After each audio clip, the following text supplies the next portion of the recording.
you know how we judge how blue we can go with our act on main stage? We wait to see if Kage drops an F-bomb. And once that, don't you fucking touch the mic while I'm in the middle of talking. The moment that Kage drops an F-bomb, we go, well, all bets are off now. We had a nice clean set up, and then Kage cursed twice, so you all got fucking White Castles. Now you can take them. No, I'm good. I'll just speak up. I feel really bad for her having to say everything that we're saying. Oh, no. I feel bad. Oh shit, we have an ASL interpreter. I'm really sorry, except I'm not. I'm just gonna say, she's still smiling. I already love her. Don't tell Vic, but she's my favorite. What did you make the Slider Wife kids out of? Say what? What'd you make the kids out of? The kids? Who said kids? You got a We didn't Slider know. Wife. There were no kids. We didn't have sliders. Like you can't get smaller than a slider. Oh, It's literally the smallest unit of food that I'll buy.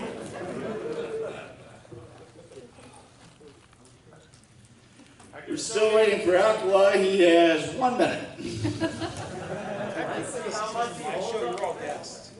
I just donated 20. If you want to take that position, you are more than welcome to take that position. Oh, damn it! However, I would like to point out that Convention War Stories is a panel that I've done at multiple conventions over the past several years. And I am fucking tired. good.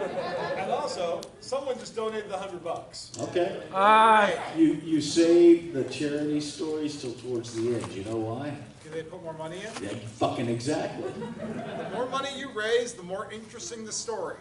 What if someone pays $1 million? Oh, Then God. the charity will die. Because they'll die of shock. Even in an 18-plus Listen, panel, I'm not allowed to if say somebody donates $1 million to the charity, Sparf will blow you.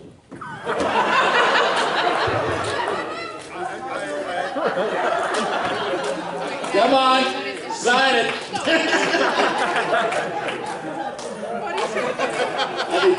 I need to know the sign. Buddy, not in my bed. Sparf will blow you.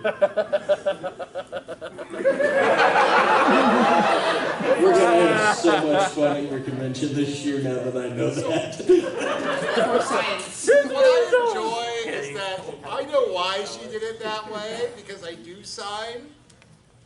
And I so appreciate this. Oh look, it's faux alkali. I was telling them that I could send Alkali a message on his phone, but you have it. Oh, you? He needs to learn not to leave his jacket places. You look good. The rest of us. How much you have bet Alkali's over at the Fox and Pepper concert right Looking now for going, his jacket. where's my jacket? It has my phone in it. When he gets here and joins you on the stage, repeatedly call his phone till he realizes that's what's ringing over here. Do you have his ringer on? I have no idea. Give it a try. Use my phone. Are we testing it now? I got Let's it. find out. Yeah. All right, that way we can at least both be picked up. All right, it would do. Wow. You know, furry jury was what? Standing room only and then some? Yeah. People were seated all over the floor. And this is all we get for this? Wow. Used all the jokes, huh? I'm still mad at you. I'm more amusing. I'm still looking at you too, good boy. It must be on silent. I'm trying to turn it around.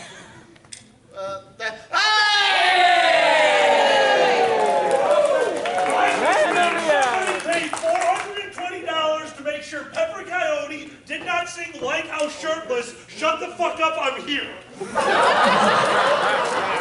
You're only 1 minute late. That's fucking epic. Yeah. Also, your jacket is over there. And I brought it. Okay, we just had an attendee donate the $100, so I will tell the story of the birth of the Protestant Reclamation of furry. So because we do not have monitors, I don't know what you just said, but I'm going to go off of their reaction and say no. Too bad, they donated the money. Ah, fuck, I lost. $200 and Ash doesn't get to tell the story. $1 million. How angry can we make the director of programming? Folks, Let's find out. we have an opportunity to create a new convention war story right now. And if someone pays $1 million, Snarf will blow him. Or, I'm just going to skip over this. Moving on. Hi. You're all here, obviously, listening to us tell you horrible things that are mostly true. We say mostly because the details have been changed to protect the guilty. And some of us are the guilty parties. No, they fucking haven't. I have plenty of stories about how guilty this one is. I'm gonna tell you right now, if you fucked up in a convention that I'm involved in any official capacity, I'm not protecting your ass. I will tell the furry fandom loudly, repeatedly, and in several different states how you fucked up.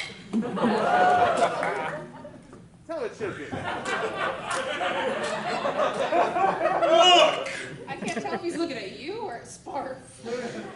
I'm feeling we're supposed to be doing introductions at some point. Oh, you haven't? I'm sorry, I thought I was late. I thought they were done. No, you were 1 minute late! You are very efficient. You're a lawyer. Huh? This is what I put up with when I have to schedule these people. Motherfucker, I didn't even ask for anything. You just sent me a list and said, here.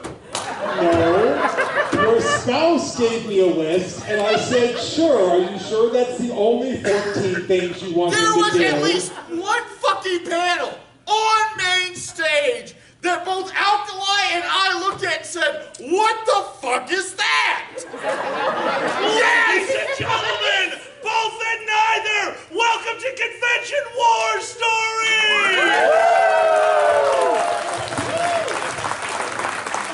All right, comrade. Thank you so much. I'm going to try to not scream for the rest of this panel. I'd like to introduce our panelists. We're going to go down the table and tell you why we're ever, i.e. what we've done for the silly convention circuit in the past. Starting with Ash. Ash, could you tell them what you've done just in general for the convention circuit, what you, board of directors stuff? Let's see, so I'm on Anthrocon's board currently. I was the assistant director of programming. I was the writing track lead. I was a writing track panelist. I've worked in publications. Oh God, I think I've worked on almost every department. So Ash has never worked at a convention before, obviously. Yeah, I have no idea what I'm doing here. Boozy, introduce yourself. Fuck you. I am Boozy. Bag before. I am. That's holy shit. There's people actually doing it.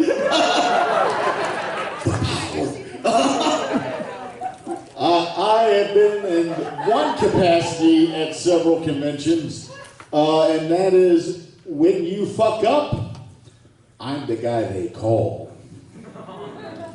And when we fuck up, you're the guy we call. Additionally, outside of the furry circuit, I am the president of a local theater company. How did that happen? I don't know. I fucking resigned the night before they elected me president, and they still did it now. So,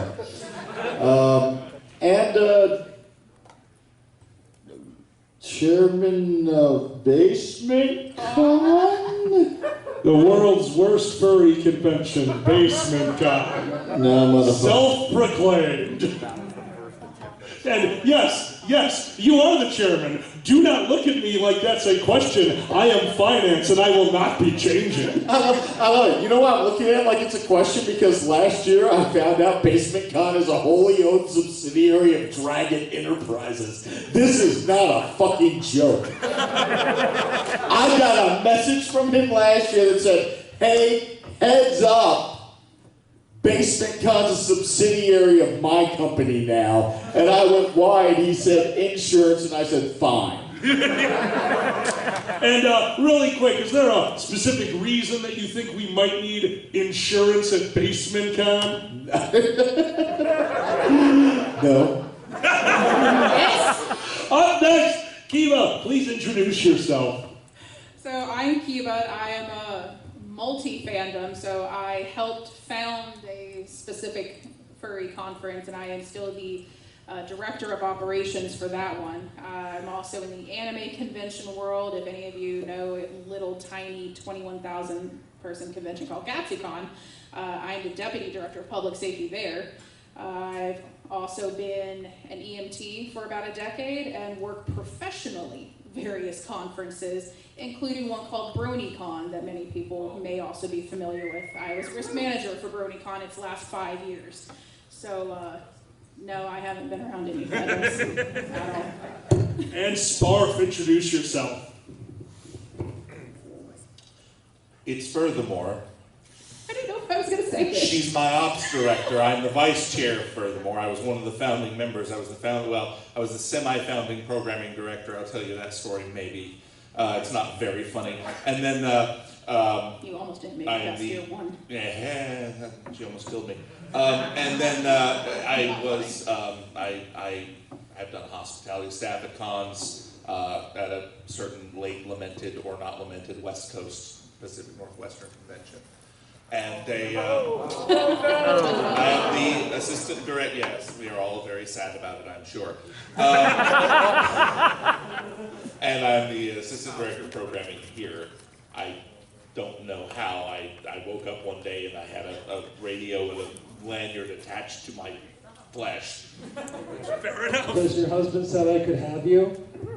That really needs to not be taken out of context. There is no out of context. Well, yeah, there's no way that can be taken out of context. Shit. My name is Alkali. I was the con chairman of First Squared for many years, and I've done things. We will be joined later by Dragor, who will introduce himself then, but they just saved my ass due to a $420 donation to Pepper Coyote. Keep a shirt on during Lighthouse. Let's talk about something else. Holy shit tonight. Oh, I'm sorry. Was that an indication that someone else should start talking? That is the indication of, I have a question. Yes. So we've all run conventions. We've been part of this board or some way, shape, or form for years. So I need to ask all of y'all, what was the moment that you knew that you actually made the right choice? We don't usually talk about this at Convention War Stories, but I'm sappy and tired, so we're doing this.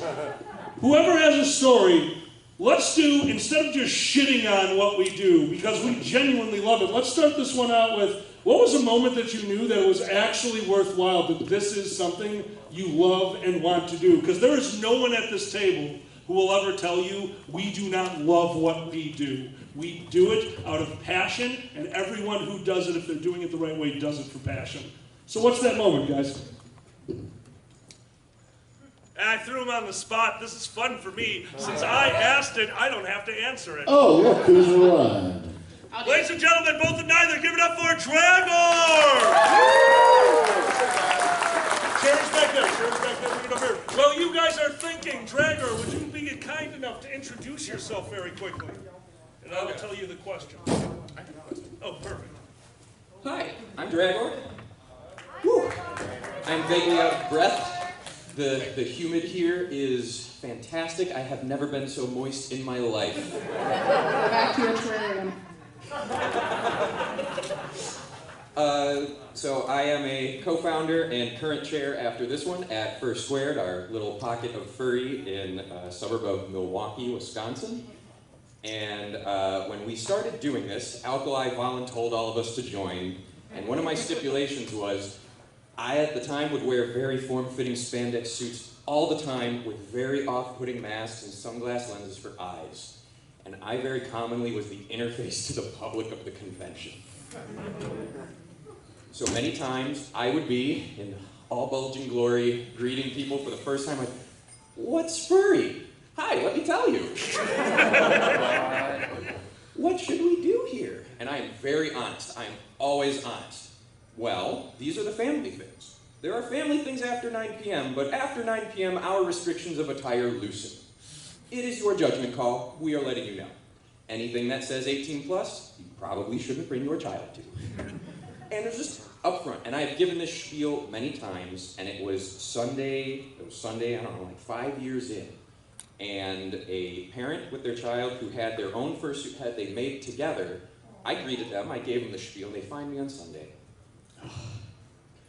So the mom finds me and wants to thank me. I'm like, why? I gave the spiel. And she starts saying how their child had certain disabilities and had many struggles, especially around communication.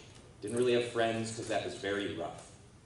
I watched all weekend this kid in a fursuit head partial blend in. The mom is saying, we have been looking our entire lives for how to, she said solve, I know she didn't mean that, but like from the parent perspective, they want their kid to thrive, and for the first time at a con, people on the stage helping run fulfilled that. That is why we do this.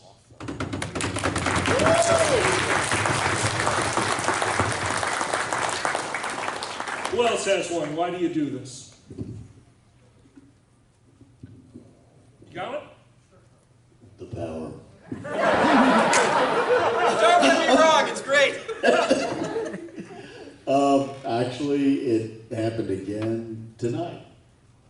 I was outside, and somebody who was in the room walked up to me and said, I've caught the stuff you've done on YouTube, and it has helped me through a lot of really rough times, and thank you. And that happens at least twice a year at a convention. I get that, and that's why. Right off the bat is being a part of something that brings people joy.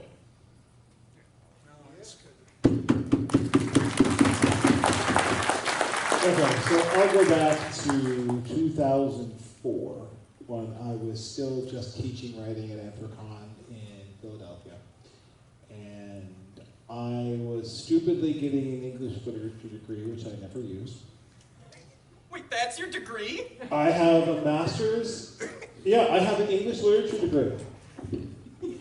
The number of tech people, I just have to say, Ash and I nerd out on tech all the freaking time, and I have not known once you weren't in the field for school. So okay, quick side note for Dragor. My official set of degrees from the University of Pittsburgh. We do not need your CD. I'm sorry. Not include tech degrees. We only have like 40 minutes left, okay? We have all night. I have control of schedule. But while I do this, You have 40 minutes before me and Lucy go to bed, no matter where we are. Choose your words wisely.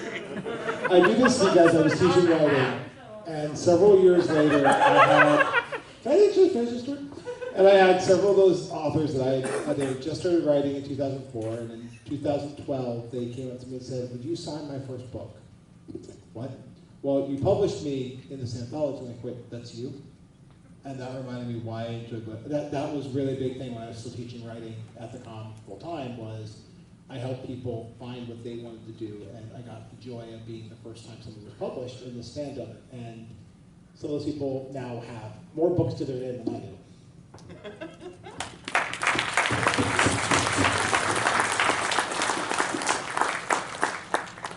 So mine's a little interesting. It doesn't actually involve the furry fandom at all. It goes to my anime con roots. So I said I've been an EMT for about 10 years. Before that, I was just kind of first aid CPR certified, starting out at KatsuCon, whatever the fuck that was, 12 years ago. And I didn't really know at the time what I wanted to do with my life. I wasn't sure if I wanted to do, con staffing for forever. And I remember one of the first emergencies that I had to do was, it was a 15-year-old that got into some liquor that she shouldn't have gotten into, and got drunk and got scared. And while we were waiting for the ambulance to get there to, take her to the hospital, it was the talking to her and calming her down, and just the relief on her parents' faces. Someone, was actually looking out for her and caring for her. And that's what got me into, I signed up for the next EMT class and joined a volunteer firehouse the next week. That's it.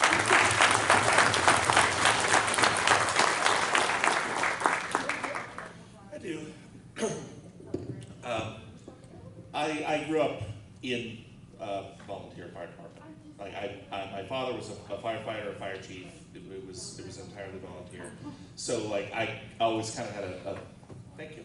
I always had a feeling about how you do things and how you volunteer and how you help communities.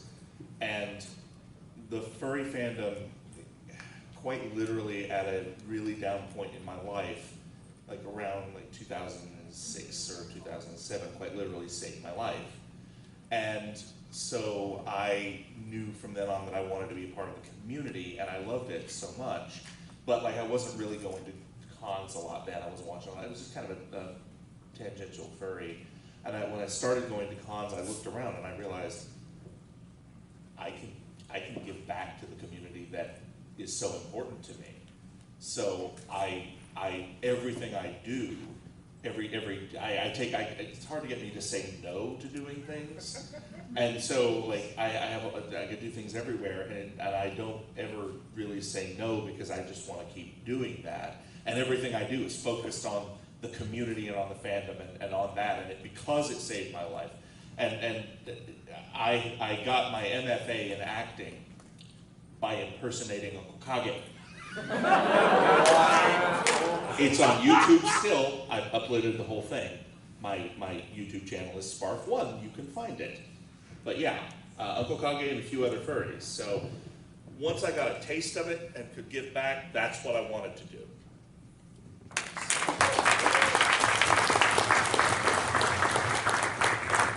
Y'all want a preview of an incident I probably caused? That's the perfect start to this story. I don't even care what it is. What?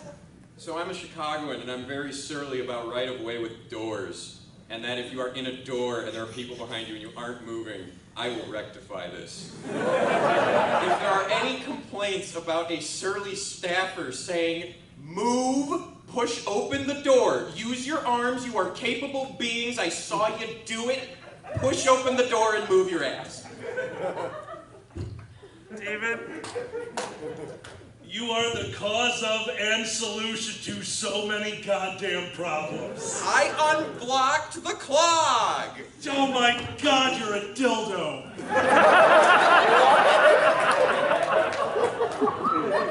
No, they're a wearable.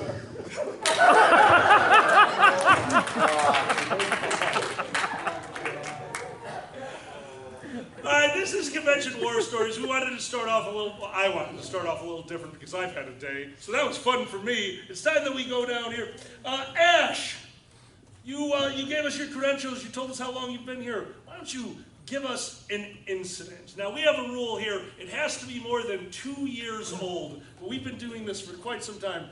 What is something that, looking back on it, now it's amusing, but probably in the moment, not so fucking much. Well, I have to tell another one later because someone donated the obligatory money for me to tell the good stories. That's later.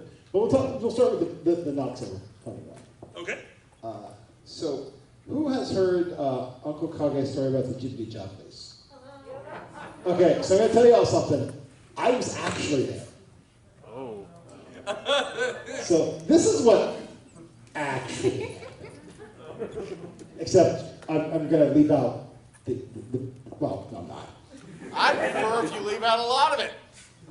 Fine, I'll say that one's 500. All right. What is going on at that side of the table? Are we bribing for company secrets over here? Hey, Alkali! Yeah! What's my staff job at this convention? You are the convention lawyer! Ash, shut the hell up! And he's also one of our charity and money-generating minions, so he's making sure I get my money out. So, actually, this one is about the Fursuit Parade, many years ago.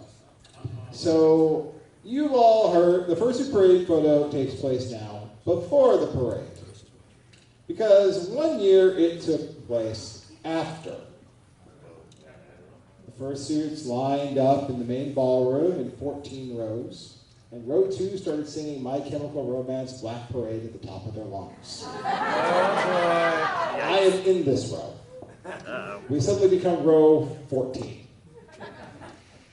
We then marched through the convention center, up and down every aisle of the dealer's room, and back. And on to the balcony on the 3rd and 4th floor, and line up the entire length of the convention center. And stand there while the photographer is on a boat on the river, taking the photo while the boat sails up the river against the current for 45 straight minutes. Oh, God. There were 1,700 of us on both balconies, and we were standing there as the sun was setting on us. This was before fursuits had a really good ventilation. Oh, no. And it was worse for the people who weren't singing the Black Parade. I would like to point out that when he described this photo, I had a flashback.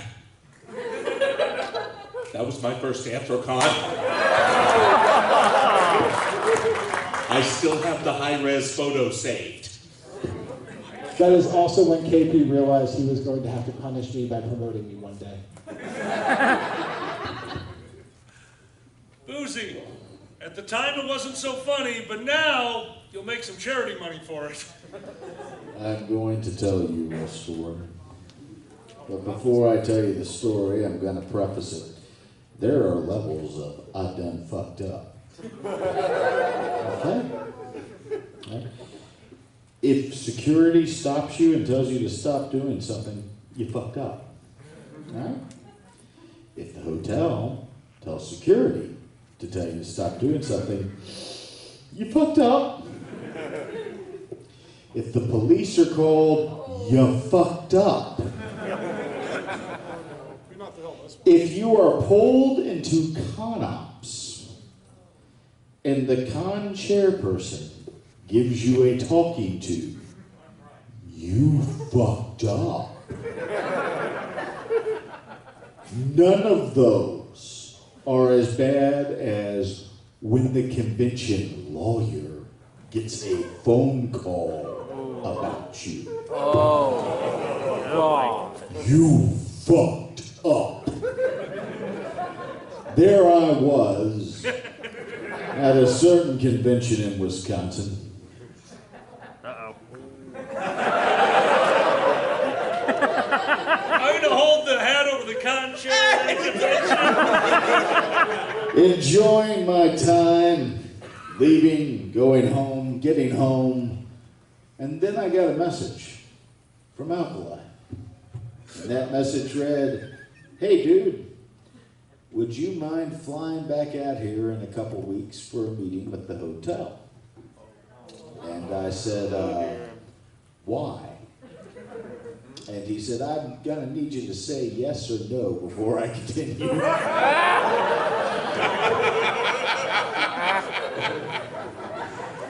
You're a lawyer, I'm a commodities broker. Which one of us is better at negotiations now? And I said, "I'm not agreeing to anything." And he said, "I'll buy you dinner at Fogo de Chao." And I said, "Okay then."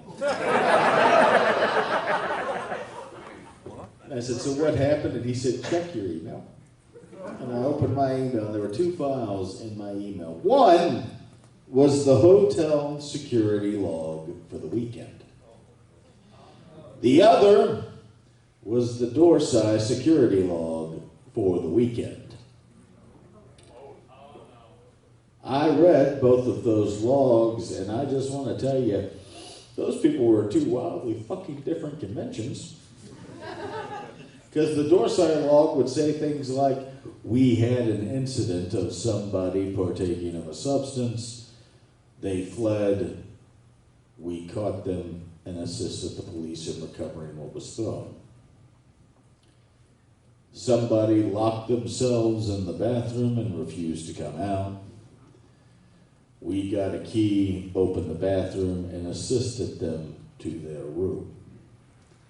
Somebody was drunk in the lobby crying for being locked out of their room. We contacted their roommate and let them back in. The hotel security log said things like, we were advised that a person on the 5th floor had their door open while 10 guys ran a train on them.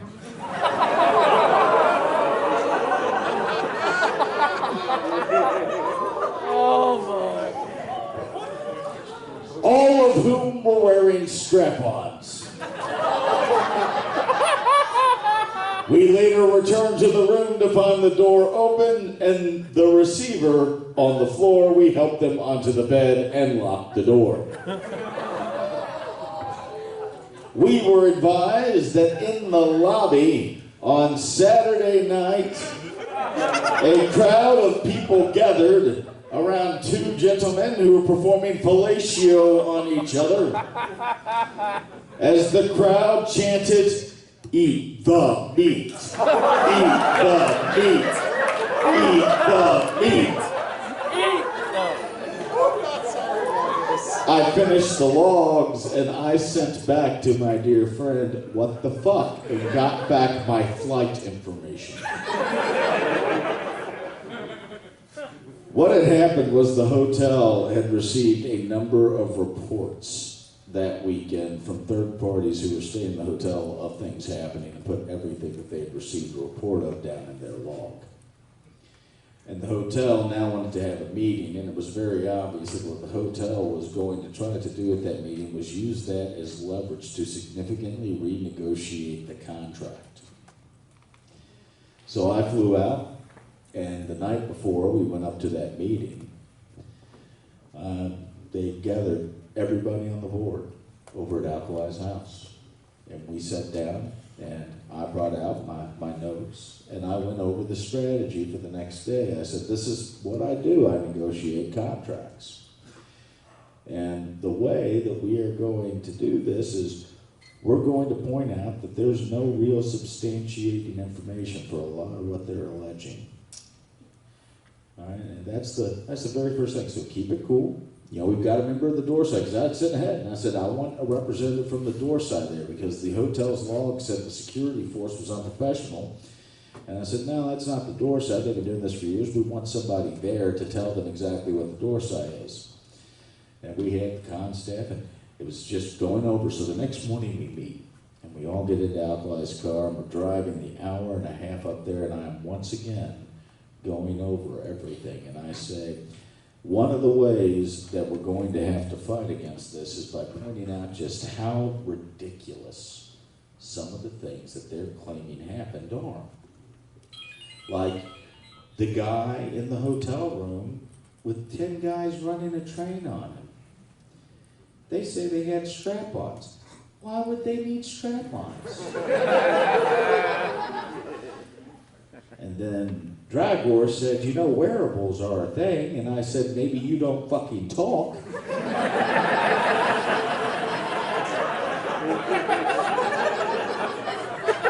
And Alkali swerved off the road.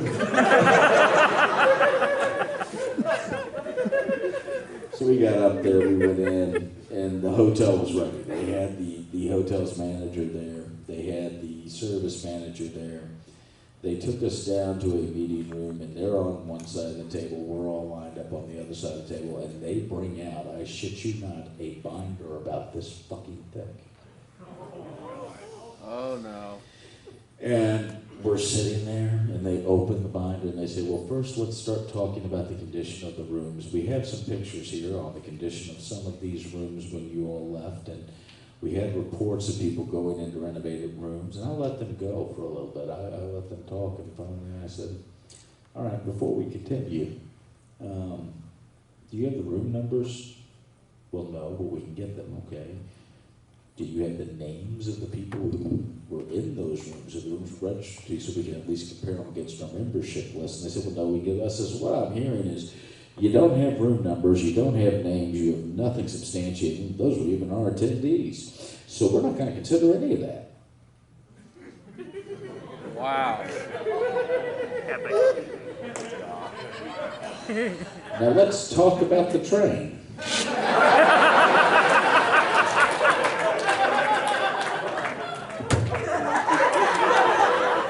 You have a report that you received third hand, because I've noticed that none of these reports seem to have come directly from your security. Every single one says your security was informed by somebody else, yeah? I said, do you understand how ridiculous these sound? I mean, think about it. There was a guy in a hotel room with 10 other guys running a train on him with the door open, and they all had strap-ons. Why would they need strap-ons?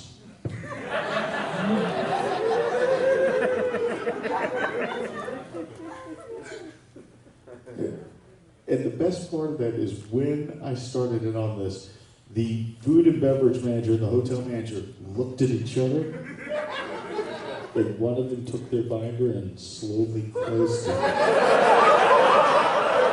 And slid it to the next guy who picked it up and put it under the table.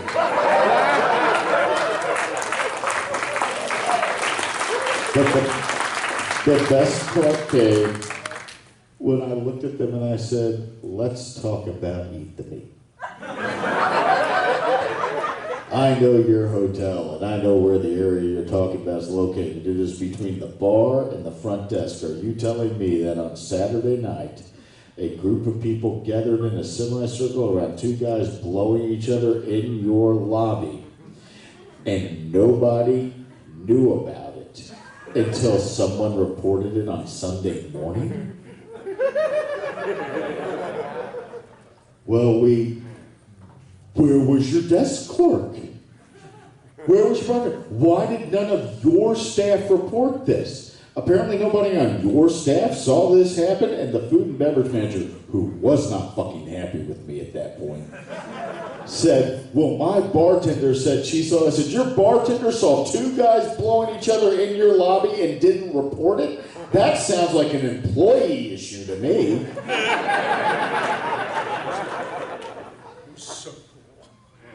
So we proceeded to negotiate the contract after that point, and several things went in our favor. A few things. Here's a little factoid for you for contract negotiation. First Squared pays for none of its meeting space. You know why? We ate the meat. Now there is a point of technicality that was narrowly avoided, and that was, there was a group of people in that area at that time loudly chanting in unison, eat the meat. Oh, yeah. Why? Because we're in Wisconsin and someone showed up with summer sausage. No joke. I heard it, I walked by, I'm like, this is probably not good. It's just sausage, and I left. Sausage. I went to bed. Just sausage. Just sausage. Just sausage. Just sausage. The part I left off of is we did actually go out to Fogo afterwards. And we all sat there. And they brought around the little slices of steak and they put them on your plate. And it was me and Alkali and Dragor and John the Human. And we sat there and we looked down at the plates. And as one person, we went, eat the meat. Eat the meat.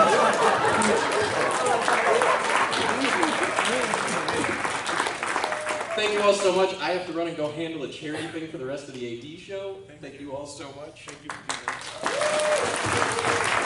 Let's give it up for Dragor.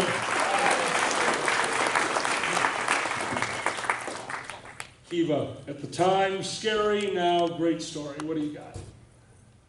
Scary, gross, or just meh? Oh, not gross. Let's not go gross. It is late. It is Saturday. I've seen a lot of nude people this weekend. You're one of the new people! So because you said not gross, I won't go into the gory details, but a couple of years ago we did have this was not at a furry convention, it's at one of my other conventions, a gentleman who took a header down multiple flights of stairs. He's fine, he's fine. He was not at the time though.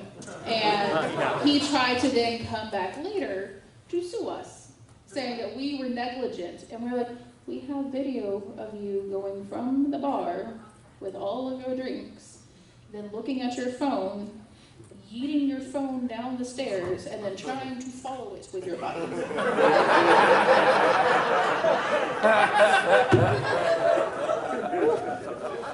And his lawyer tried to make the argument, well, why didn't you stop them? And I was like, are we supposed to teleport? By the time we could see that disaster was coming, there was no way we were getting there in time. Why didn't you stop them? Objection, it was really funny. The whole situation at the time was obviously, as you can imagine, complicated and very scary for everyone involved. And then afterwards, I was just, are you kidding me? You're the one shit-faced trying to follow your phone down a flight of stairs, and when you're at fault, no, maybe, you know, next time less alcohol and watch where you're fucking going. Clearly the phone was at fault. Clearly! Fucking Sue Sprint. Apparently the phone was more important than life. I'm sorry, have you seen smartphones nowadays? Amazing. Smurf! Scary at the time, funny now.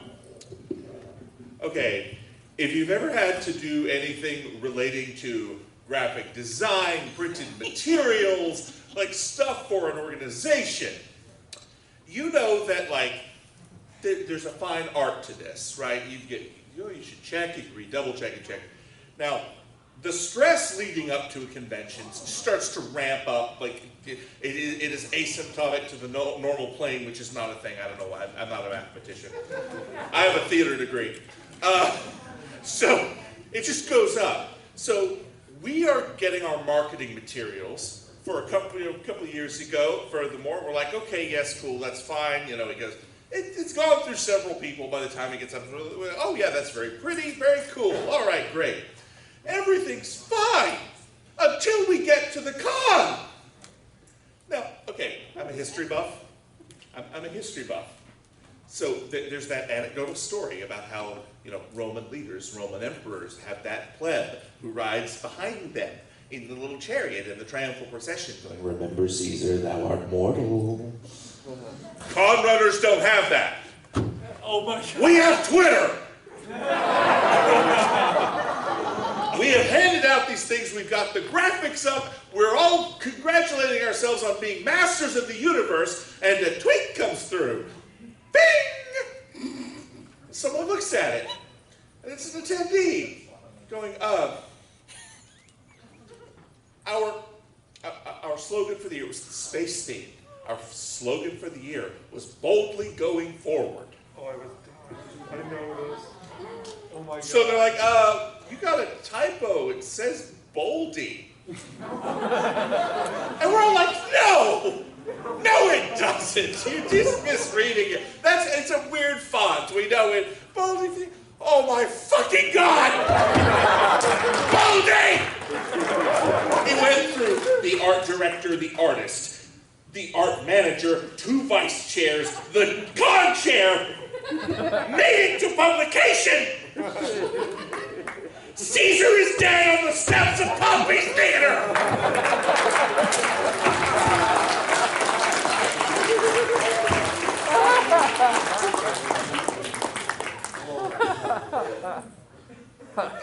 So you seem over that. Yeah, absolutely. Before I do this, I just want to know how many people in here have never been to this panel live before? Who is their first time? Convention? Wow! Well, that tells me what story I'm telling. I forbid it. Yes, go ahead. Not that one. Oh God. Which what? Why? Actually, I may have. I'm not. Okay, fine. What? Conventions make mistakes. These things happen. It went through how many levels and they didn't notice a typo? Well, there's another con that went through how many levels and they didn't realize that their space theme probably wasn't a great idea to have a big red badge in the form of a rocket. That made it through the whole red. Say hi to that conjure. I didn't know you were here. I'm so sorry. No fucking mercy, finish the story.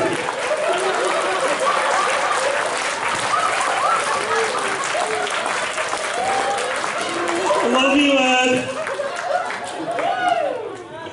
Cons make mistakes. And actually, this is hysterical because this story is about another person who just revealed to be here. Because we made a mistake, didn't we, Pandez? We made a mistake that we now call mistake. We created a panel called MST3K. You all know the show. You've seen it 100 times. Mystery Science Theater 3000. I grew up with it. It was one of the things me and my father bonded over. So when Panelists had the idea of, why don't we do that at a FurCon, we thought it was brilliant. And on Friday night, years and years ago, we decided to watch Battlefield Earth.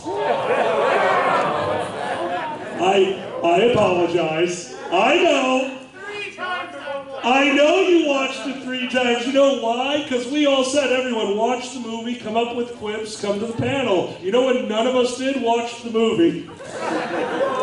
Des did the first time, then a second time to write, and then a third time. Des watched Battlefield Earth, a 3-hour-plus movie, 9+ hours of shit movie. I understand why this happened. In 1 week. Well, yeah, no, awe is the correct response. We actually all felt bad. But the show must go on, so we made it up for him in different ways. And how do convention organizers make up foibles to each other?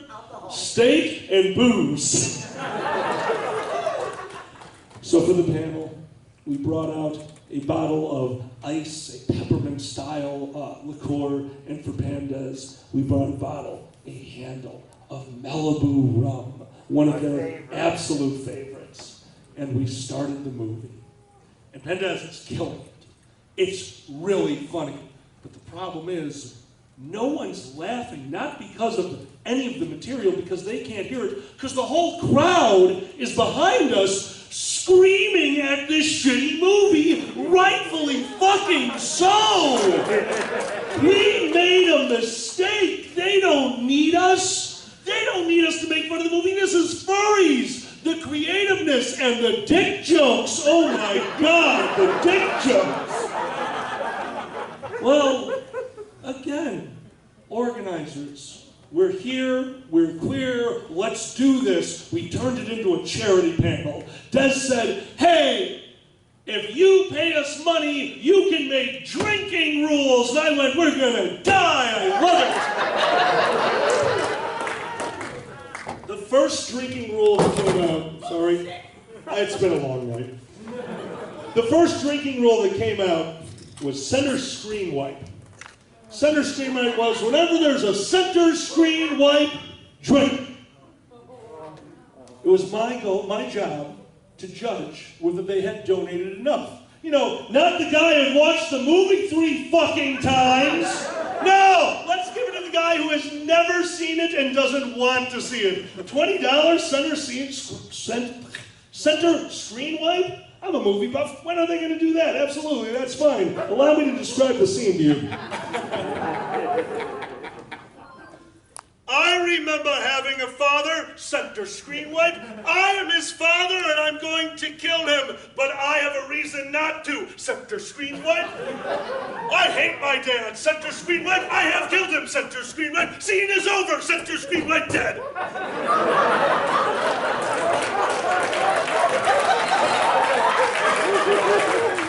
Oh, shit.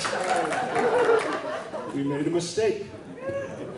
But we lived with it, and 3 hours later, this horrific movie ended, by the way, with a center screen wipe. And I stood up and I did my spiel. Thank you for being here. Charity, loving, caring. Oh God, Pandas. Pandas is sprawled on the table. The Malibu rum, of which none of us really enjoyed, so very few people helped, was empty. And the bottle of ice was in their hand on the table. We politely asked everyone to leave. The security team helped us. We cleared out the room, and we got ready to get our good friend up to bed so they could sleep off this outstanding evening. And as we went to move, my good friend Pandas, as we tried to sit him up, Pandas yells out, wait a minute.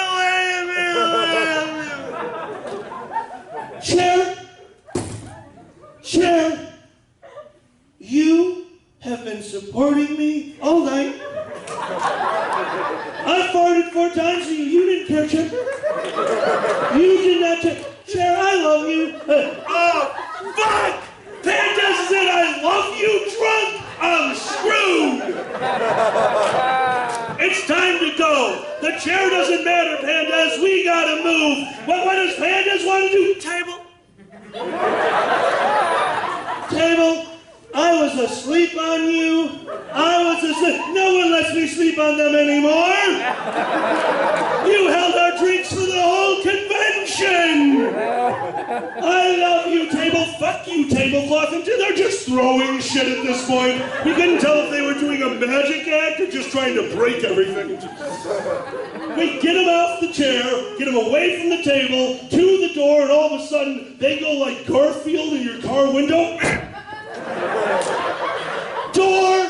Oh, door! You kept the riffraff out. Like, God damn it, Des! We're kicking him out the door. He's in the hallway. Potted plants, thank you. Pictures on the wall, I love you. Random strangers not part of the con. How has your convention been going? You look pretty. Did you come from a wedding? Like, ah! We got him to the elevator. We get him in there. He shoots his hand out and hits 14. We don't have a room on 14. They go, I've been here all week and no one hits 14 and needed love. We did it. We're there. We're in the hallway of Pandas' room. I'm so excited. Bed is soon. And I love bed. But that's not where Pandas' lust went to in that moment. Because in that moment, Pandas reached back into his childhood and pulled out Dragon Ball Z, because that motherfucker went Super Saiyan. Threw his arms up. Everyone helping them was thrown aside as Pandas reaches out and puts his hand on the fire alarm.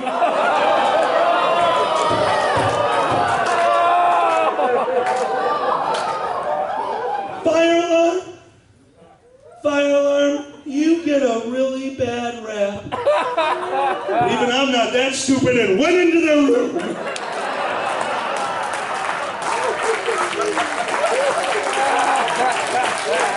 Everybody, before we continue, Alkali has a hat in front of him.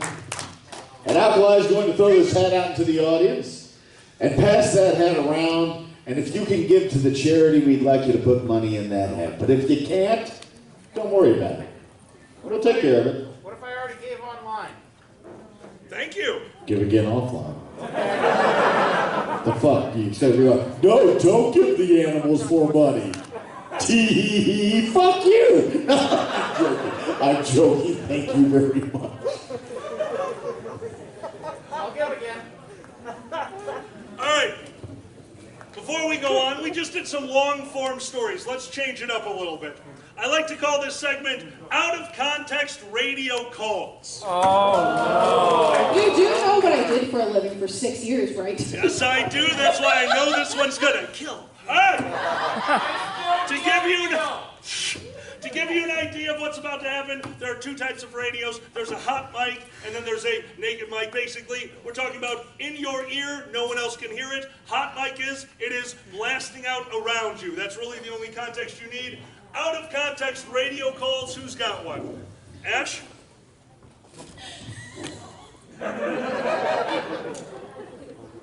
Where is the lube? Perfect. Followed immediately by, who has eyes on the razor blades? What? You go to interesting conventions. That was here. My statement stands. It was the chairman asking. My statement really stands. Oh, I remember lube night. All right, who else? Does it count if I was the hot mic? Absolutely.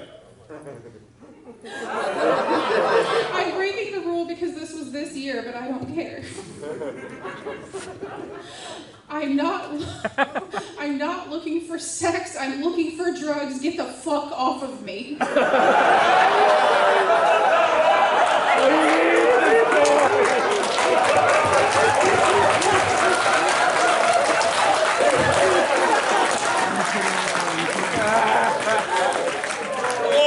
shit!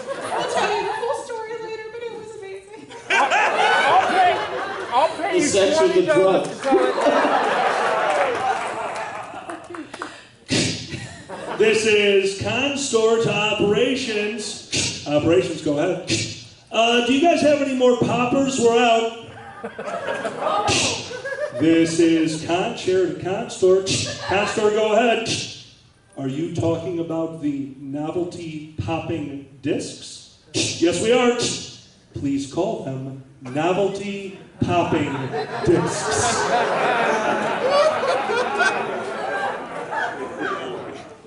Fucking kill me. Anyone? Out of context radio calls? No, you assholes have been smart enough not to give me a radio. Fair enough. Like, no shit, every con, I'm like, do I get a radio? I'm like, fuck no. Go ahead. Can it be not convention related?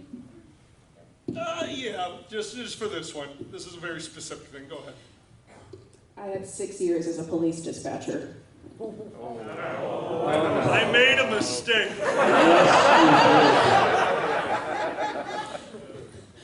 What the fuck did you think a salt truck was for, you idiot? Margaritas?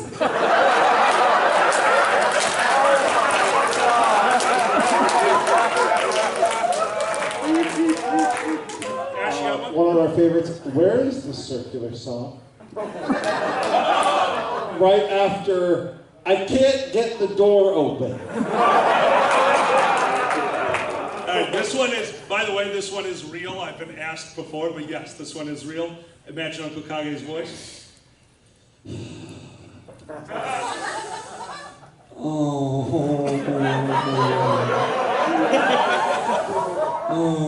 Background? Sam, your radio's on. That massage has gotta wait.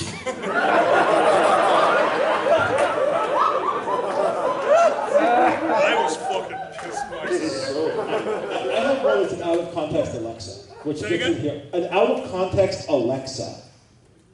Well, see, Alexa is a radio basically. She responds to you.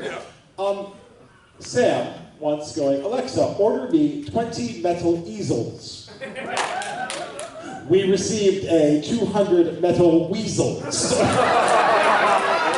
That one is true. Kage gave me one a few years ago. So you will hear on the radio, and new staff are very confused by this, especially this year.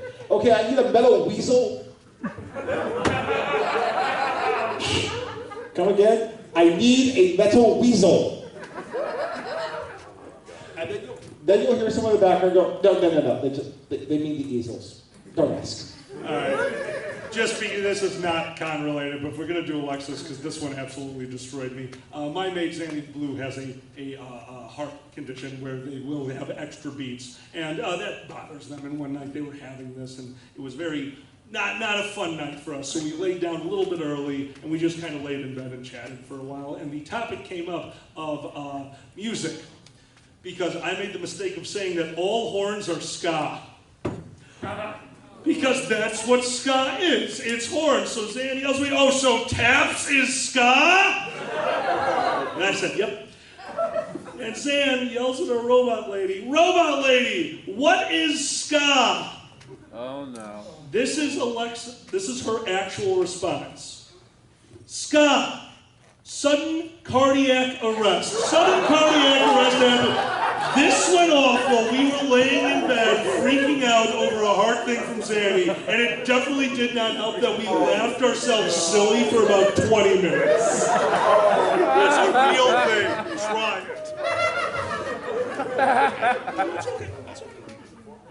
Do you have another story? I do have another story. Okay, Sparf's got to go soon. We're going to throw it over to Sparf. Sparf, moment that's funny now, but scary then. So this is the story of the first time I got invited to perform with Boozy. It was at Philadelphia, year 2. We were going to do monkey knife fights. What? The night before, the night before, I'm sitting in my roommate's room, and directly across from me is a bottle of tequila, next to a bottle of margarita mix and red Solo cups. I'm going, it's fine, making myself margaritas, drinking them. After about 2 hours of this, I'm like, the tequila ain't shit. All the way around. And then, Thank you. You know you failed. I stood up. Oh, no. The tequila was shit. It was just stealthy. So I sat back down. I was like, fine. I'm okay. I have rules when I drink at cons. I eventually stop. First of all, That's not a rule, that's biology. I beg to differ. So I'm like, okay, I stopped drinking. That's gonna happen. Second, I always take like a B complex vitamin to make sure that the hangover's minimized, right? I take a couple of ibuprofen and I drink a lot of water and Gatorade, and I don't lay down while I'm still drunk. So what did I do? I'm like, I'm tired. So I wake up and visit the porcelain god, crawling my way out there. I'm like, oh God, miserable. So my roommates wake up around 9 or 10, the light's coming in and it's stabbing me in the temporal lobe. And I'm just like, oh God, what's going on? Why? And they're like, can we do anything for you? I'm like, yes, bring me Gatorades and Pepto-Bismol and ibuprofen. So they're gone for 3,000 years while I lay with a knife in my lobe. They come back finally and they're like, here's this stuff. We ran into Boozy and we might be in trouble. You're fine, but we might be in trouble. I said, why? They said, well, we told Boozy what happened, but we went to find Boozy. We're like, you might have to do monkey knife fights on your own. Sparf isn't doing so well, and Boozy looks them dead in the eyes and goes, what did you do? So I'm like, oh shit. So I'm like, all right, ibuprofen is kicking in, the headache is going away, the stomach is feeling better because I got 2 giant bottles of Pepto-Bismol. Don't just drink Pepto-Bismol, like measure it, use it every 4 hours like the directions say. Don't be me. But I'm feeling better. It's 2:30, the panel's at 3. I wander into the panel room feeling okay. I walk up on the stage there and Booze is like, how you doing? I said, I'm doing much better. He said, good, because if you made me do this by myself, I'm gonna come find you. And this cane hurts. Coda to this, right after this, was a panel called Libation Appreciation. So it's me, Boozy's spouse QM, and Giza, the world's drunkest white mage. In comes QM with a box of booze that looks like it was taken straight from the hotel lobby bar. I'm sitting there like going, oh, Jesus Christ, no. Oh, Jesus, I don't know. Oh, I don't need to. I'm not going to leave because Boozy will hit me. I'm not going to leave. So I'm like, okay, I'm sitting there and we're starting at the end of the line. He's like, what's your drink of choice? What are you having today? And blah, blah, blah. What's your story? Why is it rum? And why is it bourbon? Etc. We get down to me and I go, Pepto-Bismol. And I drank it through the panel. Oh my God, Sparf! What? You were there! I was drunk! No, year 2, I was at You were not year 2, you were year 1. You were with me year 1, but I was not there for that one. Oh my God. Ladies and gentlemen, both and neither, give it up for Sparf! Sparf mentioned somebody that I think everybody up here probably has a story about. Say it one more time. Sparf mentioned someone that everyone up here has a story about.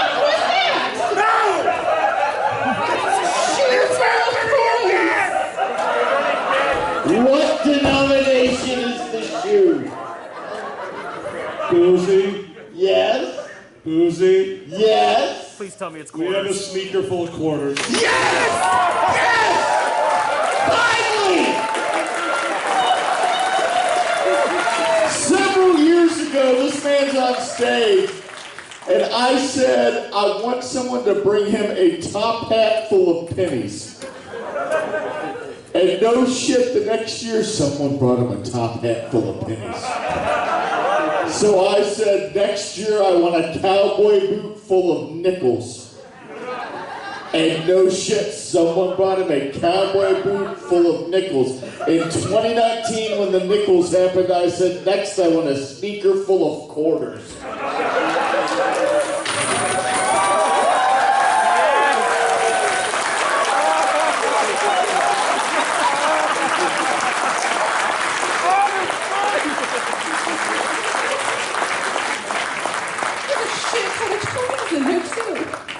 Next is $50. Do you need your shoe back? Boozy, I gotta ask, is this what they mean by going through the change? Oh, yeah. You guys just donated over $100 for a joke. I fucking love this fandom so much.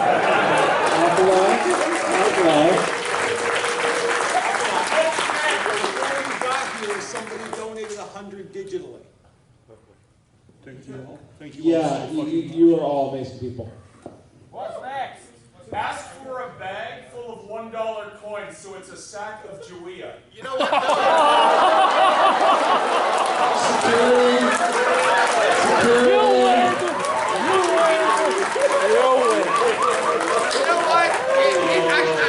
I know what I want next. A cod piece filled with 50-cent pieces. Please be unused. Can we just get $2 bills? No! Oh God, those are the worst! My bank despises me! That's right, you know what the end game on this is? I'm gonna have an entire wardrobe given to you with change in it, and then force you to fucking wear it for a panel. There is one person that was mentioned up here by Spar that I am certain we all have a story about because they go to every convention on the face of the earth, and that is Giza. Oh. How many of you know Giza? Yeah. Oh, good. So, I'll tell you mine. Basement Con started as a fucking joke. We started a Twitter account to make fun of all the other cons. I gave access to like 10 fucking people, and we just kind of started slinging insults and then occasionally going, so who did that one? Right? And then it became a real fucking thing, and I'm not sure how the hell that happened, but it did.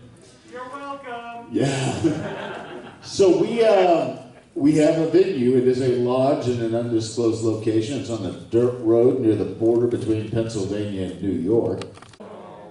There is one all the way in the back. It's a rather large, spacious bonfire pit with seating around it. And then there's a smaller fire pit right beside the lodge.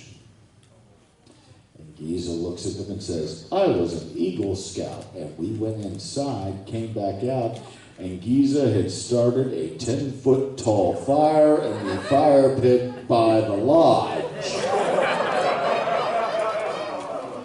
And we said, Giza, what the fuck? And Giza said, I am an Eagle Scout. And we said, that is not a defense. You don't get to build fires anymore. So Giza said, fine, I'm just gonna get drunk and go talk to the cows, and then fucked off with a bottle of vodka 3 miles down the road to talk to cows through an electric fence. How did we know it was an electric fence? Because when we arrived, the owner of the lodge was showing us around the place. And this lodge, let me describe the lodge to you real quick, because you have to have the mental picture, and I know I've given you some, but I haven't given you the full description. When you walk in, on the bottom level of the lodge, there is a full bar, a full commercial restaurant kitchen, a seating area, and then what is obviously tables from the restaurant and 2 large commercial bathrooms. We discovered that during the season, the on-season at this lodge, that is an operating restaurant. The upstairs has a number of rooms. The rooms, obviously, each had a bathroom that was an afterthought. It had been put in the smallest closet. How did we know this? Because it was the only time I've ever had to shit with one leg out the door of the bathroom and the other one in the shower. And they were the lucky one. I stood up earlier. Imagine my height. I had to take the room without a bathroom because it just wasn't happening unless I learned how to levitation shit. You know when we discovered there were full-size commercial bathrooms in the lodge? The last fucking day. But as we're getting shown around, the owner is showing us around the place. And he says, my grandfather built this place as a snowmobile lodge back in the 70s. That didn't work out too well. So if you go outside, first of all, stay away from the well. It doesn't have a cover on it. And don't go too far to the right. If you go too far to the right, at the back door, you're going to come to a lake. And if you try to swim in the lake, you will drown. Not you may drown, by the way. Not there is a chance that you may drown, just you will drown. Which raises the obvious question, how did he have that fucking knowledge? Then he says, and if you go to the left, you're going to come to a cow pasture after a couple miles. Normally, we raise beef cattle in there, but we've already sent them all to slaughter this year. So there's only dairy cattle in it. They're pretty docile. But don't touch the fence. It's electric. Oh, no. And he gets a faraway look in his eyes. And says, that's a hell of a punch. And walks out of the kitchen, and Alkali and I are standing there, and I look at Alkali and I go, do you think he touched the electric fence? And I goes, dude, he definitely touched the electric. Basement Con is fun, though. It's a lot of fun. You know, our lodge is not creepy at all. It has weapons all over the walls. That's not an exaggeration. I know what you're thinking. You're thinking like Cracker Barrel shit, right? Like those farm implements and stuff. Well, no, there are axes on the fucking walls. I thought they were Cracker Barrel shit as well, and then I took one down and I'm like, oh no, this has an edge. This could kill someone. There's saws. There is a shadow box. It has a label on it. Just reads Box O Flesh. We stepped outside. There were two rusty sawmill blades leaning up against the premises that we said, well, I guess that's the Frisbee contest sorted out. We spent half the first day trying to figure out how to turn on the fucking light. The switch was beside the door. We couldn't find it. Why? It was surrounded by axes. Halfway through the weekend, we just helped a guy steal a fucking couch. Somebody pulled up with a truck, walked in, said, I'm here for the couch. And we said, oh, let us help you with that. And then carried it to his truck, put it in the back, raised the tailgate, and waved as he drove off down the road, and then went, we may have just helped him rob the place. One of us probably should have called the owner. Oh wait, we don't have cell phone reception either. I like the place I picked. Screw you. The owner loves us, by the way. Oh yeah. Like the owner loves us. When we had to cancel the next year because of COVID, he said, I'll roll it over until it's all done. So we're going back this year. We said, well, that's really nice of you. He goes, yeah, I'm supposed to keep the deposit, but I'll just roll it over. Why? He goes, you all left the place cleaner than anyone else. And you returned the Google Chrome you stole. That's the first time that's happened. And we're like, it's been returned or it's been stolen. He went, both.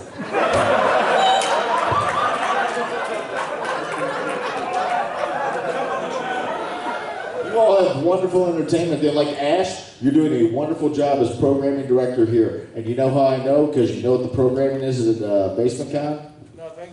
Yeah, there's a DVD player. There is a DVD of Duck Dynasty, Season 2, Volume 2, Disc 2. and a single copy of Master and Commander: The Far Side of the World. We put in Master and Commander: The Far Side of the World and then realized the DVD player had no remote and is one of those that you can't manually start. So we all sat on the couch and watched the menu screen for Master and Commander: The Far Side of the World for 2 fucking hours. A+ panel. Honestly, it just nailed it, man. So, my favorite thing about Basement Con is where I met Pandas for the first time. I thought that Buddy and I were in the room that slept 9 by ourselves until I woke up and there was a lump in a bed where there had not previously been a lump. And I was very confused because Buddy was not in the bed where Buddy had fallen asleep in. And suddenly, who I now know is Pandas, just rises like the crypt keeper, fuzzy hair, morning head and all, and goes, "Hi." Where is Buddy? Where is Buddy? And suddenly I hear this really weird singing from somewhere in the room, and You thought it was coming from the closet. I thought it was from the closet in the bathroom. I throw open what I think is a closet door, and Buddy is butt naked. The shower was literally, I'm fat, so I could only kind of do this, like squeezing around in this shower. And he didn't even have the door closed because you can't close the doors inside the closet bathroom. And I shrieked at the top of my lungs and slammed the door shut. That's what all the commotion was? I was flipping out. I feel like I have to tell you, like the rooms, like you're thinking like, oh, it's a lot. No, this like looks like someone's dead grandma had decorated it and then died in one of the rooms. The hallway and they just looks left like it Shining, untouched. literally. Yeah, no shit. Looks like The Shining with shining carpet. So you know how we woke up everyone on the first day? I sent my younger kids walking down the hallway going, la la la la. Zanny heard that. That's how we woke up in the morning. They look over and he said, "What the hell is that?" I said, "Reason number 400, we're never having kids." So I was supposed to be there that year. Yeah, you were. I was dealing with some family stuff, but I think I'm going to show up for this year. That's probably a good move. We'll be very drunk. I know, because I wanted to go back to our original statement here, which was Giza stories. Oh, God. Because I have a favorite Giza story. Please, go ahead. So I went to Furrydelphia 1. I did, I was there. And I got to participate with Libation Appreciation, which this is a mistake, by the way. And I'm on that panel with Alkali, and QM, and Boozy, and Sparf, and myself. And we don't tell the audience that I'm incapable of becoming intoxicated. Because at the time I was. And Giza, we're just watching as Giza is drinking more and more. And we're like, we can't tell the difference. And then we realized we found the secret of when Giza is finally drunk. That's about it. That was my best Giza story. And then, 5 minutes later, and he pours another one. And we're like, how are you weigh like 10 pounds? How are you not dead? He went and played King's Cup. It was very fun watching him try and clear most of the table out. But we had at that one, Giza came up with the idea of let's let the audience mix up shots from the trove of alcohol in front of us. Oh, no. Have you ever watched Alcohol Curdle? Yes. No, I don't want to. Somebody paid $100 to drink that curdle shot for charity. Giza's the one who mixed it. This is also where Giza should never be my bartender. Yeah, that's fun. All right, that's my Giza Con story. That was fun. So the only Giza story I have is, I think it was after Basement Con, and for some reason he and I were going the same direction, and we decided to stop. There was that little diner off the road. Do you remember? The one in like 70 fucking miles. And so Giza and I decided to stop in it, and I really thought that we were about to become the menu. I have to ask, was that like the diner that was right before the graveyard that was on fire? Yes. We were watching as the one little volunteer station, 20 minutes after we got there, just kind of pulls up, and it was some guy in a pickup with like a bucket of water and a fire extinguisher. He was the fire department, apparently. I don't even know, man. All right. It's a real great place you picked out there. How much do we have? We're still counting. Okay, because All right. Tell the opposite story. What's the next one? What do you got? They did pay for one of my better stories. Oh, do it, But please. no, okay, go ahead. Go ahead. All right, so you all paid for it, so you gotta hear this one. So there was an event several years back. So you all know we used to have the door side, and they were our security force. And there was an event several years back where the panelists brought in their own security. What? Yeah, we're just gonna start there. And I am a freshly minted assistant director of programming. This was a terrible mistake. And I go up there because there's lines coming down the first floor. And I'm in a three-piece suit because at the time I thought that's what I had to wear. You know, I thought I had to look professional all the time. Didn't stick.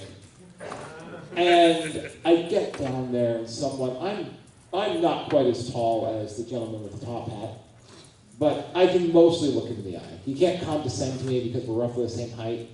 I have to kind of condescend at him, but whole other thing. Yeah, I make bad jokes, okay?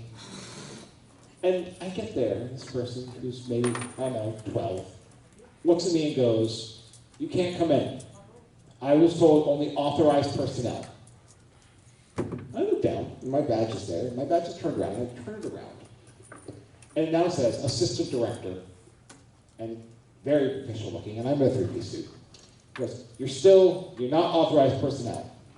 Now, we are not allowed to touch attendees. So I looked and said, well, you have two options. You can move, or I will pick you up and put you to the side. They moved. Then I go deal with that situation, come back down to ConOps, find a very, very annoyed Sergeant Steve, who is with the door side, and he goes, wait, they brought their own? I've got to see this. And he and I come again flying up the escalators with a small entourage in tow from the ConOps office because they've got to see this shit. And we get there, and he goes, I'm sorry, authorized personnel only. And Sergeant Steve is a wonderful man, and he's one of our favorite door side, really good guy. And they're roughly the same height, so like 4'8". I don't know, anyone under 6 foot, you're like 5'2" to me forever. I just watch as they go back and forth with the stare of who's going to blink first. And eventually the young man who is security for this panel goes, I'm not going to win, am I? And I go, yo, get out or give your badge. I wasn't actually allowed to say that, but it worked. Yeah, so that is one of the weirdest stories to ever happen here, is when the panel brought in their own security force. And we still don't know why. What panel was it? I can never tell you. Security 101. No, that would have been Bringing your own security to Cons 101. Giving Ash a heart attack 101. I can never actually tell you what panel it is. That is part of the 10-year warranty hasn't expired. Basically, we don't want you to figure it out. But that is one of the weirdest con horror stories, because you're like, what do I do? This isn't covered in the manual. And now I'm going to let the actual comedians talk, because I am not funny. Oh, honey, this is convention horror stories. I literally started off the panel by trying to get sob stories out. Shut up, you're doing fine. So we're about to close it off. So I asked a question at the beginning. The moment in the fandom, or the moment of running things, that made you realize that this is what you want to do. And I've I'm so lucky to have had quite a few. I've had multiple people come up to me. I'm obviously a very awkward person. If you interact with me outside of this, I'm just me, and I will always be me. What I do, I've had a lot of people come up to me and say how much they appreciate it, and that really warms my heart. But the one that I will never forget, and I actually have trouble telling this one, so give me a second. It was at this con, the first time we took the parade outside. Thank you. The very first time we took the parade outside, I was helping out Uncle Kage, and when we were in the area where all of the families were interacting with all of the fursuiters, I witnessed a mother with her very small child, and the kid yells out, "Mom, Mom, it's like all my stuffed animals came to life," and she just ran all over the place. And I've never seen anything like that.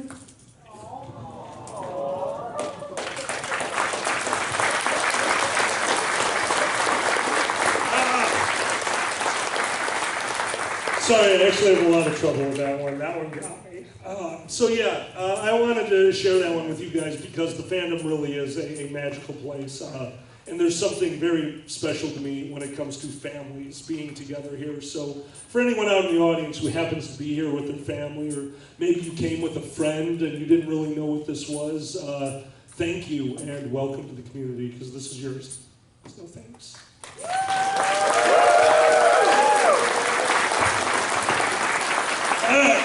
But I'm not going to end on that, because we have the total, and I was going to shill and do some craziness, but then I saw the number, so fuck that.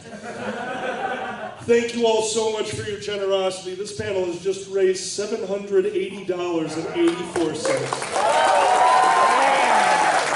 I'm going to say one thing. I'm going to tease you with this. Who saw the parade this year? I know the official number, but I won't tell you. But we've broken every record we've ever had. Wow!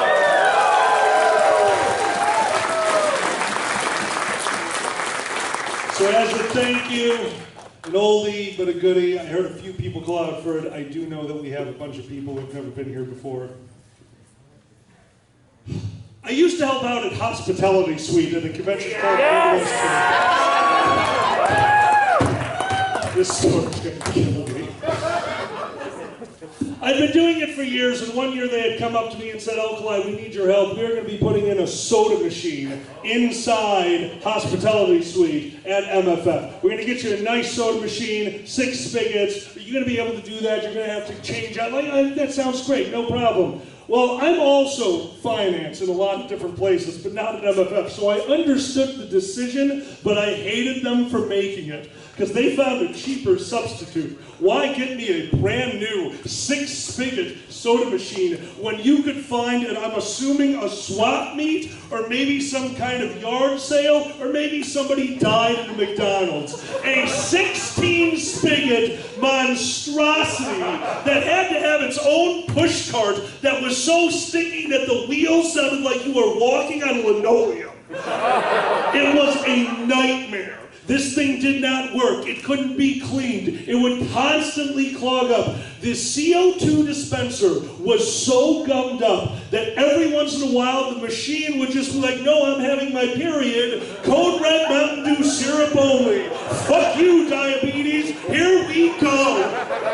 I am standing next to this machine. There is a child, a young, impressionable youth, no more than 6 to 7 years old, filling up a cup with Code Red Mountain Dew syrup. And as I tell him, "Dude, let me reset the system and I can get some carbonation in there," he looked at me, he looked at the Code Red, and he flipped me off.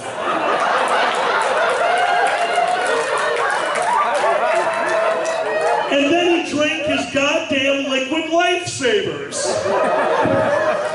It was hell. It was one of the most difficult conventions I've ever been to. And finally, Saturday night, there's that moment at conventions that you love. Your friends happen to be in the same place at the same time. You have a moment's respite. It's time to just sit and chill. And I am there with the late, great Takaza. I'm there with Woody, the director of finance, and we're sitting in back of house, and we're just having a moment of chill to talk to each other, to see how our day's been. But as this chill is going on, the radio is constantly going off. Why? Because MFF had just gotten this new, brand new, beautiful radio system. So what do with it? We fuck with it. Constantly. All convention, you would hear, DuckTales. There you go! This was happening every few hours. And it would happen and it would go away. But now, it's not DuckTales. Woo!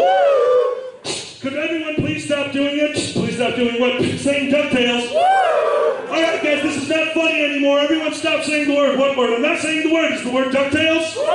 This has been going on for way too long. Temperatures are heated on one side and fun is raging on the other. And as we are sitting there listening to the nonsense, Woody leans up against the counter and knocks over a giant metal bowl of instant oatmeal. Boom. It goes on for like 5 minutes, hold on. I couldn't resist. I couldn't resist. The comedian in me needed to come out. And I grabbed my microphone, I grabbed my radio. This is Alkali, the oatmeal has been spilled. Woody turns white as a ghost. Takaza can no longer breathe. They are looking at me, mouths agape, trying to collect their words, doing that laughter that is so hard and so hearty that there is no laughter coming from their bodies. They're just suffocating. And the radio clicks out. Alkali, this is security. What is your present location? Set. This is Alkali. I am where I am, who I am, what I am. Alkali, this is security. Where has the oatmeal been spilled? Oh, it's everywhere.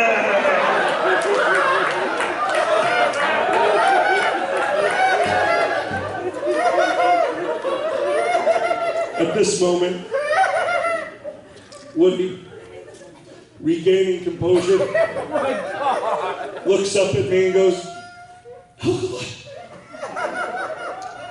oatmeal is the code word for money.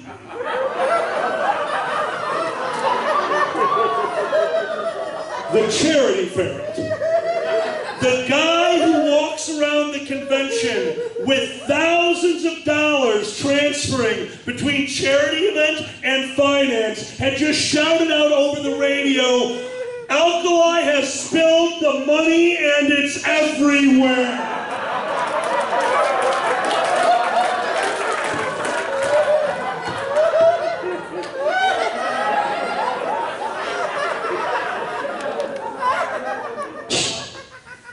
This is Alkali.